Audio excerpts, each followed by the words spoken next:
आप सभी को नमस्कार। आज हम मंगल की दशा के बारे में बात करेंगे। मंगल की दशा और भारत, क्योंकि भारत की कुंडली में मंगल की दशा शुरू हो चुकी है जो 7 साल तक रहेगी। भारत को जब आज़ादी मिली 15 अगस्त 1947 को, तो स्थिर लगन चल रही थी। स्थिर लगन में हमें आज़ादी मिली है। हम यहाँ मुंडेन एस्ट्रोलॉजी की बात कर रहे हैं, मतलब व्यक्ति की बात नहीं कर रहे हैं। मुंडेन एस्ट्रोलॉजी की बात कर रहे हैं, देश के बारे में बात कर रहे हैं।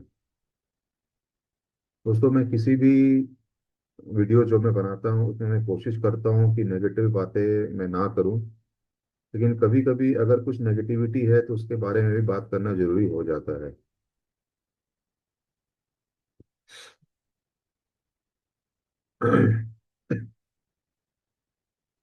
यह दशा हमारे लिए चैलेंजिंग रहेगी, इसमें कहीं कोई डाउट नहीं है। वृषभ लगन की चार्ट में मंगल मारक ग्रह है, जैसा कि आप यहाँ पे स्क्रीन पर देख सकते हैं।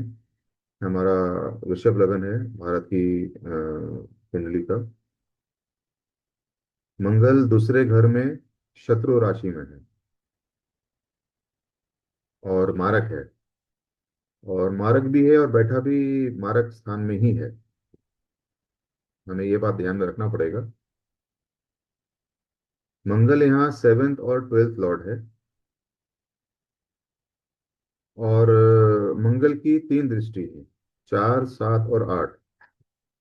तो जहां मंगल बैठा है वहां से चौथे घर में देखेगा, सातवें घर में देखेगा और आठवें घर में देखेगा।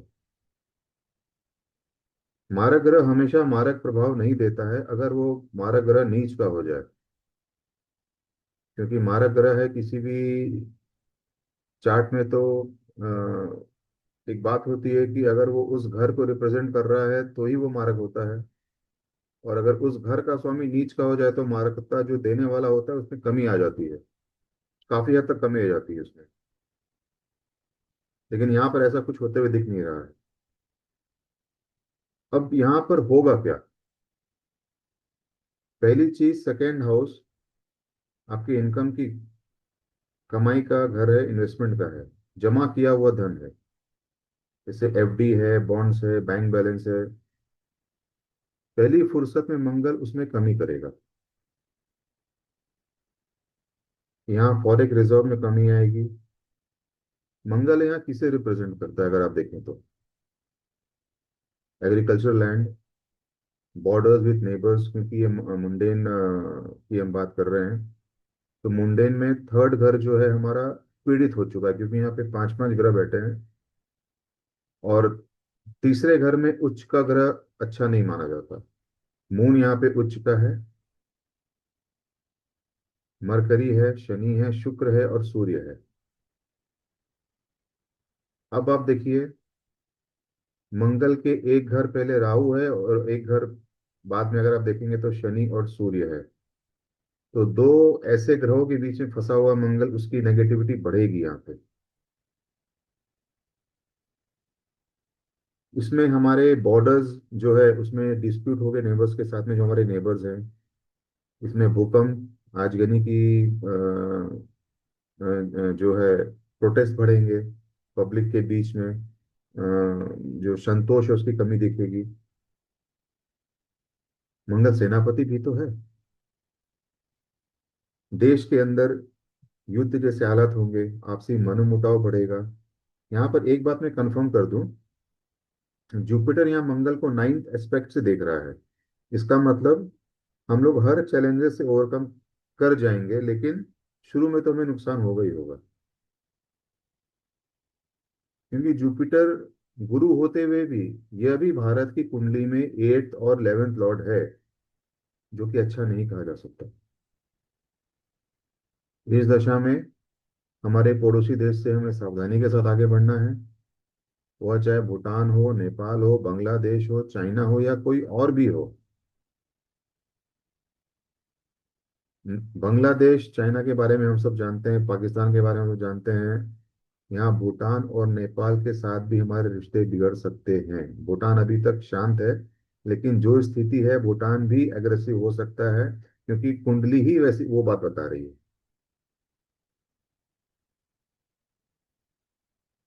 मंगल की दशा फाइनेंस को लेकर अच्छी नहीं कही जा सकती, लेकिन इसमें एक पॉजिटिविटी ये आएगी कि हमारा डिफेंस बहुत मजबूत हो जाएगा। और भारत एक बहुत भारी शब्द है, इसे कहीं भी कोई कुछ कुछ भी नहीं कर सकता। हाँ, जो मैंने बताया 7 साल की दशा है, उसमें हर हर समय उस 7 साल में खराब नहीं होगा। उसमें अंतर्दशा भी तो आएगी जो हमारे अच्छे ग्रह हैं, लेकिन नुकसान तो हमें होगा।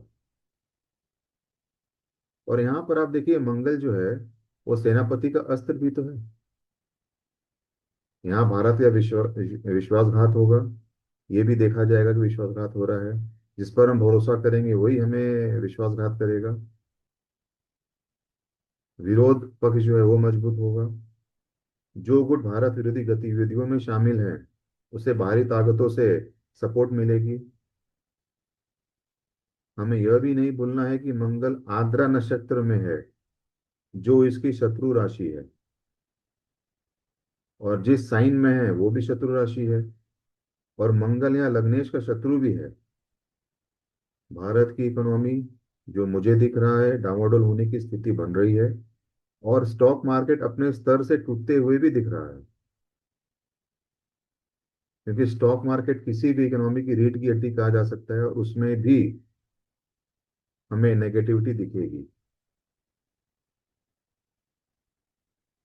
पॉलिटिकल अनरेस्ट भी यहाँ पे दिख रहा है, दंगे फसाद होने की संभावना बहुत बढ़ रही है। यह चार्ट किसी व्यक्ति विशेष का अगर होता तो हमारी सलाह यही होती कि रिस्क ना ले, पैसे को लेकर वाद विवाद से बचे। झगड़े होने के पूरे आसार दिखते हैं, इसलिए वाद विवाद से जितना हो सके बचे। और ये 7 साल की जो दशा है यह कष्टकारी है, इसमें कहीं भी कोई डाउट नहीं कहा जा सकता। इसके साथ में एक बात और जोड़ता हूँ।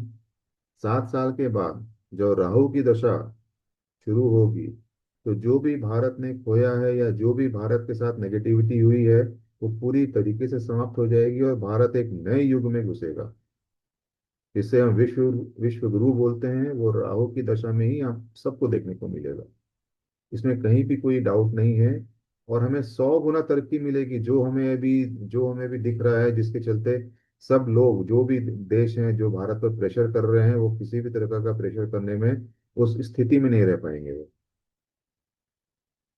चाहे वो शांति हो, पैसा हो या जमीन हो, कुछ भी हो, वो हमें सब कुछ मिलेगा जो हमें मंगल की दशा में नुकसान हुआ है।